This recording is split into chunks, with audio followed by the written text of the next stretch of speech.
welcome to the podcast. My name is Ida and this is a podcast about knitting. I am currently visiting my parents, so I'm in my mom's craft room, which is what you can see behind me. And I brought most of the stuff that I'm working on here, besides a few things I think, but I still have plenty to talk about. So while my mom is keeping an eye on the kids, I thought I would do a podcast. So first things first, my finished object, the biggest finished object of today, and that is my Northern Augustine's number 4 by Augustine's. This is it's intended to be like a Christmas sweater, but for me it's just a winter sweater. I of course there is a bit of like a Christmas theme here with the bows, but you know, you can wear bows year round. So I've decided that this is just going to be my winter, fall, basically just when it's cold sweater that I'm going to wear, because I don't knit fast enough to have just have a sweater that I feel like I can wear for 1 month only. So but it's done and I am really, really happy with it. It is knitted with a strand of pigment held together with a strand of Knit We Do Suri Silk Alpaca, which basically works the same as a silk mohair. So weight and everything is the same. I use that for the main color, which is this camel color. I actually think the pigment is called camel. The color for the sweater, and the red is also pigment in the color poppy, held together with a red silk mohair that I don't know the name of or the brand. It was a something that my mom had in her stash somewhere here in her craft room, and she saw me talking about this sweater and showing off the pigment color on the podcast, and thought I have a yarn that would go along with that. So that was lovely. It worked out perfectly. I did a few modifications to the pattern. So all of the edging basically is folded in the pattern. So you have a folded over hem, which I also have here, but you also, in the original pattern, she folds over the double folded hem, I guess it's called, for the cuff and also for the bottom hem. I just wasn't really that big of a fan of it, so I decided to just keep that quite simple.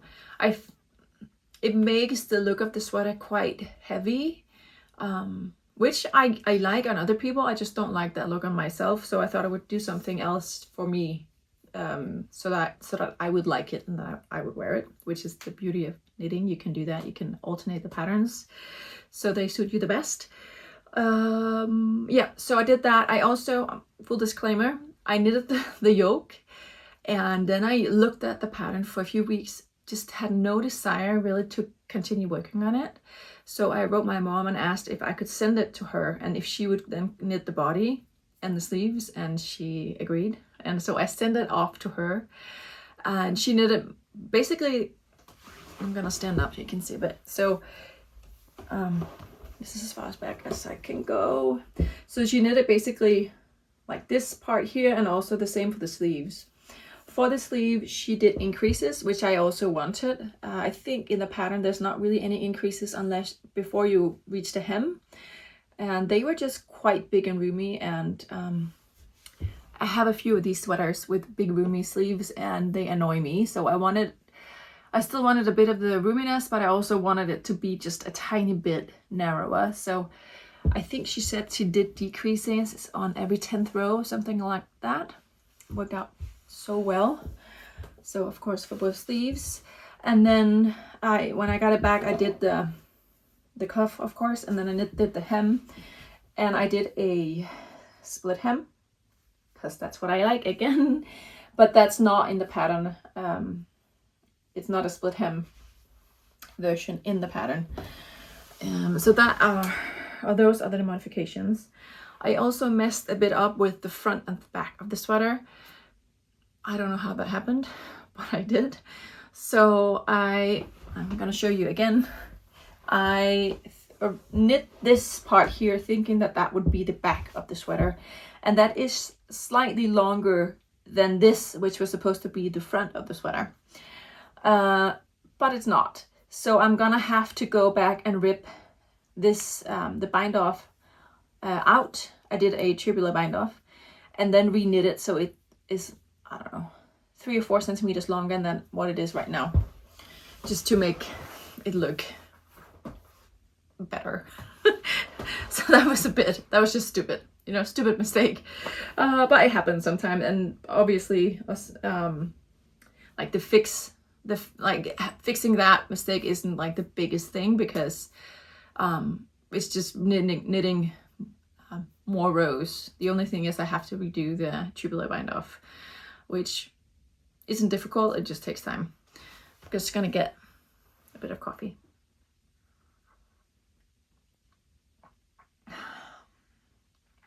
Yeah, so that is the story of the sweater.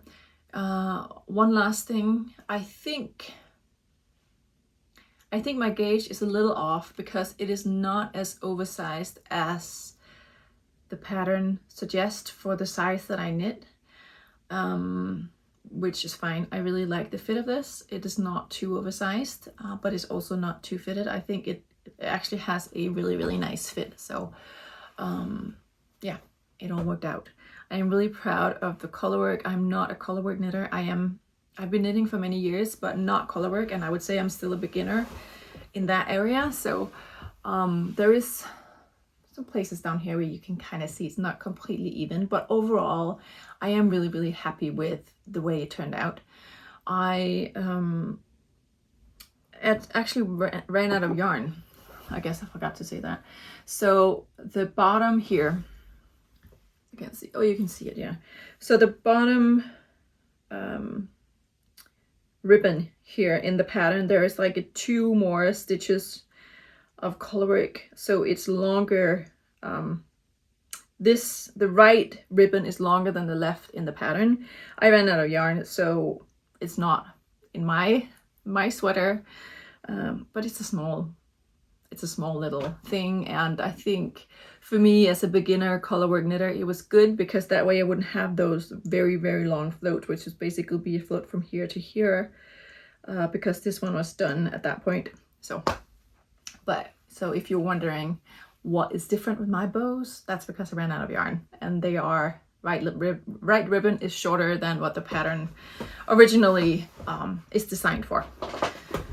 Okay, I am going to, what am I going to talk about? Other finished object, a small little one here. Can you see it? Oh, you can see it. So here we have a tiny little knitted cat. I've knit this in lots of different scraps that I had. There's a lot of mohair in here, so it's very fluffy and just sweet. It is for Anton's, my son's børnehave. They whenever a kid has a birthday, they celebrate obviously, and then they have a little gift from the børnehave to the kid. And each year it's like a new knitted animal, which I love. I just love it.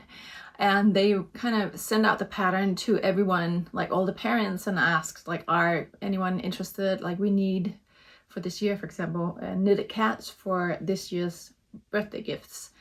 And so I just decided I have not contributed yet, which is kind of bad because my daughter went there as well. But this year I was like, okay, I'm gonna contribute. I'm gonna knit something. So I am knitting cats. I have this one and I'm working on another one. Last year they had mice. So my son has a tiny little knitted mouse that he got last year. My daughter has a knitted snail that she got. So I really love this one. My son is turning 5 tomorrow actually, and he's gonna celebrate on Monday. And I kind of hope that he's gonna get this one just because it's so cute. I think they probably already prepared his gift and everything, but I'm gonna bring it on Monday for them. And then I'm also gonna bring the other one I don't have that. It's at home, the other one that I'm working on. But it's a quite simple pattern. So you knit a square for the body, and then as you can see, you just sort of seam the edges of the square together, and you get the legs. Quite simple, and then you stuff it. And for the face, you do a rectangle, and then you close that up. You just make a seam here and here for the ears and stuff it, and then that's it. In the pattern they send out, there's no eyes or nose or anything on there, but I just thought I would add that anyway. And I just really I actually quite like the way the colors are in this one. I have some Gregoria fibers here. I have 2 of my own silk mohairs, and just a lot of different scraps, and it just turned out so cute. So yeah, so I know he's gonna get a little cat on Monday from his børnehave. And he's been quite happy with the mouse as well, which he hasn't really played with it, but he likes it because he got that from the børnehave when he turned 4. So yeah, the pattern is from a book, and I don't think I can share it, but if you want to make something similar, I think you should just I tried looking it up online because I was wondering if I could share it, but if you search Waldorf cat or Steiner cat, there are gonna pop some very similar cats or patterns up, and you can probably find something there that will get you something that looks like this. It's, like I said, very, very simple. So you can try doing it on your own as well. So that is a cat for Anton's børnehave.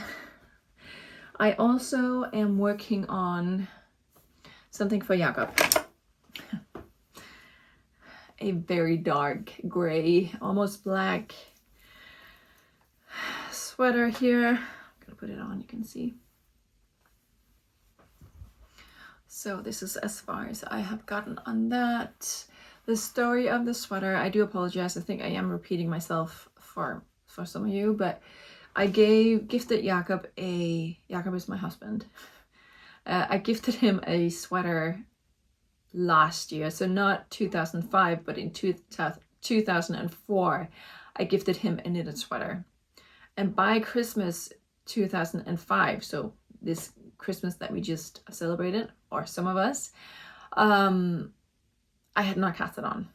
So I did cast it on between Christmas and New Year, or maybe right before Christmas, I can't remember.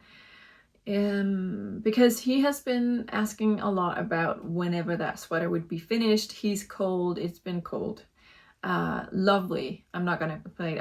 Been so happy with how the winter has been here in Denmark. We've had so much snow. It's been lovely, cold, crisp air, light, not like gray and rainy, but just beautiful winter weather. But it's also been cold. And he does have a sweater that he wears a lot, which is a store-bought sweater, 100% wool. It's very, very lovely. I have been repairing the elbows on that one several times because they're just completely worn through, and like his elbows are sticking out. And I've been needing felting and doing different things. My last mending was trying to re-knit part of that sweater, and it's holding up okay right as like right now. So I think that would work better than the needle. I think it worked better than the needle felting. But anyway, he kind of needs another very warm, cozy sweater. And this is a pattern by Melody Huffman, which is the Plötulopi. It's like a, I guess, female, like made for women, but it's a raglan. So quite simple raglan sweater. And I thought I would just use that as a template for his sweater. So that's what I've been doing. We are at a point now where it seems like it's wide enough for the chest area, but it still needs a bit of extra fabric for the sleeve. So I am going to, I'm actually going to leave this here with my mom because she said she would continue working on it. I'm not enjoying knitting on it at all. I find that I am the most motivated to knit when it's for myself. And this is just big. It's a big sweater for a tall man. It's knitted in dark, almost black yarn. it's just not a very exciting knit, to be honest. So I brought it here so that she would continue working on it. So what she's gonna do is do a bit more of decreasing on the sleeves and then join front and back and just knit, you know, the body. I don't know if she's gonna knit the sleeves or if I'm gonna get that back, because that would be quite nice to have, just to make sure that it has the correct fit for him. And the same thing for the length. I think I am gonna do like the bottom hem, just so that we are sure that it's long enough for him. It's, like I said, he's quite tall, so it needs to be long enough. But yeah, just really nice to have somebody who would like to knit when you don't really feel like doing it, like the boring part. Yeah, I didn't really talk about the yarn. This is knit with a Plötulopi, which is a, so this one here, and this is color, I don't know, there's a lot of numbers on here. You can see all of them. I don't know which one it is, or if it's all of them together, but it's an unspun yarn. And this is the first time that I'm working with Plötulopi, and because it's unspun, it does break quite easily, but it isn't really a problem for me. It does break every so often, but I really don't find it to be a big thing. I think I've not been knitting with it because I was worried about how big of a hassle it would be. It's not a hassle. It's also very easy to split splice when it breaks. The only thing about knitting with this yarn is that it's not something that I can bring along, because if it gets stuck, like for example, if I knit in the car, it may get stuck in a bag on the floor or something like that, you know. At least for me, when I knit in the car, I feel like my yarn is just all over and it kind of gets stuck in various things or in a zipper or whatever. And if it's just a regular spun yarn, it's not really a problem because it doesn't break as easily as this one does. So it's not really been something that I could bring along, for example, for a long car ride, which this type of sweater, which is just stockinette stitch, is perfect for that, because it's a perfect travel project, really, especially if you're driving in a car, because it's just stockinette stitch for days. So that's the only thing that I don't really like about this. It's that I have to stay at home and be kind of very careful with how I place the yarn. Once the yarn is placed and I'm sort of like seated in the couch, I can work on it fine. It's not a problem at all. Yeah, so yeah, if you are, I would definitely recommend knitting with this. It's really, really soft. It's softer. It feels softer to me than the Plötulopi. I don't really find it that itchy at all. And I tried it on Jakob and he was like, it's fine. And I'm surprised about that. It's softer than I thought it would be. It's also very, very lightweight. Now I'm holding 2 strands of this together with 1 strand of this mohair, which is from a Danish mohair goat. So it's 75% kid mohair and 25% merino. And I added this for strength when I first cast on, because I thought it would be nice to sort of have yarn that doesn't break, that may help with the tension. I don't know if that's actually how it works, but yeah, that's just what I did. So I'm holding 2 strands of this and 1 strand of this together. It's just creating the most lovely fabric. It's very, very light. And I have a sweater, a gentle Lopi sweater that I knit for myself in a short version that I absolutely love. I wear it a lot on top of, what's it called? Shirts, but also just without, but I wear it a lot. It has a very nice sort of almost A-line shape, which was, I think, not really part of the original pattern. The original pattern is almost, it's like a tunic length, so it hits at the knee. And this one I ran out of yarn, so it just turned out to be a regular sweater, basically regular raglan sweater that I wear a lot. And I have been really wanting to do the same thing with this one, so I actually ended up buying Jakob a store-bought lamb's wool, lovely, like very beautiful, lovely blue sweater with a turtleneck. Had him try it on. He didn't like it. He just wanted this one. So nice try, I guess. But because I wanted to keep this for myself, but I also felt bad. So I thought if I buy him something else, then maybe he will. Yeah, he didn't. and that's fine. I can knit myself another one, but yeah, just to say that I really, really enjoy this yarn, and just the lightness, the warmth. It is, I've been following Melody Huffman for on and off on Patreon, I haven't for the last half year maybe, but also just on YouTube. She also sometimes add videos on YouTube, and she almost exclusively works in this yarn and has for years, and I definitely can see where she's coming from. It's just a very, yeah, I think, well, there's many things about it, but what I really like is that it is softer. It's not soft, it's not a soft yarn, but it's softer than I thought it was, which is nice. But the biggest thing for me is that it is so light. So you can get a really big oversized sweater that is still very, very light, and I just like that. So I'm gonna see how much yarn I have left. I have quite a lot of these plates, because I just wanted to make sure that I had enough. So we'll see how much is left, and depending on how much is left, I mean, if I have 1 or 2 left, I maybe just order another one, and then I would knit something for myself with this yarn. I actually just saw Rosetta had a she has like a moonset sweater, I think it's called, a moonset pullover, I can't remember, but it has like a kind of a V polo style neck that I think would look lovely knitted in this yarn. Next up, I have something very pink, and so from almost black to bright pink, which is this one, and this is the crew jumper from Spectacle, and I did not knit this. I did not knit this, but I wanted to show it to you anyway, because I have a friend who knit this and didn't wear it, didn't like it. I can't even remember, but she's not wearing it. And then she brought it to me and asked if I wanted it, which I did. I like, yes. And I would like this one, but it was quite short. It was a very like the pattern is a cropped pattern, and I think maybe it was this long, maybe a little shorter, but it was finished when I got it, and it may have had this length, maybe a little shorter. So there was a ribbing here, and I ripped that out.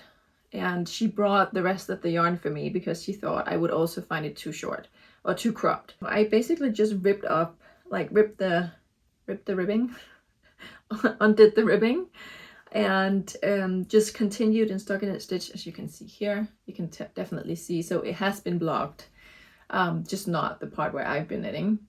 And so what I'm just currently doing is just making it longer, and then I'm gonna do again a split hem. And then I have a beautiful, beautiful sweater. It is so, so soft. I'm not sure. Like, this is a Filcolana, what's it called? Alpaca. I think it's 100% alpaca. Held with Filcolana. I don't know. This could be a lamb's wool. I don't know if they have lamb's wool. It could also just be 100% wool.